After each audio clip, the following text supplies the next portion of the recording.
আমার যেখানে জানের কোনো মূল্য না, আমি সেবার এরকম নামদারি মানুষ সেবার আমি করতে পারবো না। পটিয়া জেনারেল হাসপাতালে জরুরি বিভাগের চিকিৎসক ডক্টর রক্তিম দাসের উপর হামলার ঘটনায় মানববন্ধন ও বিক্ষোভ সমাবেশ করেছে ডাক্তারদের বিভিন্ন সংগঠন। বুধবার 17 এপ্রিল দুপুরে চট্টগ্রাম কক্সবাজার মহাসড়কের পটিয়া উপজেলা চত্বরে পটিয়া ডক্টর ক্লাব, পটিয়া সম্মিলিত চিকিৎসক পরিষদ, বিজিসি ট্রাস্ট মেডিকেল কলেজ হাসপাতালের চিকিৎসকদের ব্যানারে এই মানববন্ধন অনুষ্ঠিত হয়।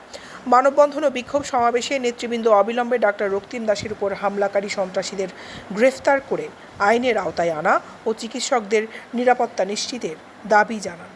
মানব সেবা করতে গেলে অনুভব করা যায়, পুলিশ হয়ে করা যায়, এসিলেট হয়ে করা যায়, ম্যাজিস্ট্রেট হয়ে করা যায়, শুধু ডাক্তারদের ক্ষেত্রে শুধু মানব সেবা নিয়ে মারতে আসার কোনো তো এখানে কোনো এটা কোনো অবস্থা হতে পারে না।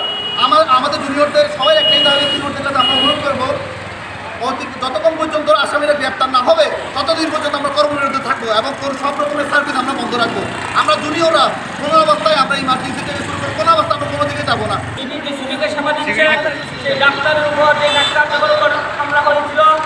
অবিলম্বে এই ডাক্তার রক্তিম দাসের উপর যারা আঘাত করেছে, যারা নৃশংস বল করেছিল, হামলা করেছে, এইসব সন্ত্রাসীদেরকে প্রশ্রয় না দিয়ে তাদেরকে অনতিবিলম্বে গ্রেফতার করার জন্য আমরা তাদেরকে বিভিন্ন জায়গায় দেখতেছি।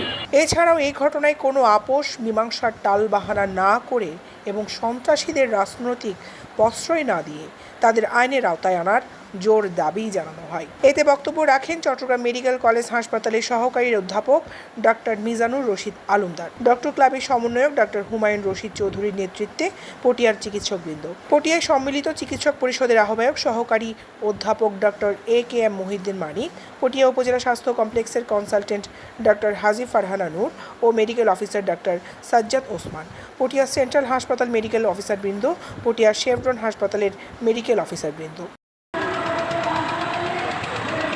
দৈনিক আজাদী নিউজ ডেস্ক।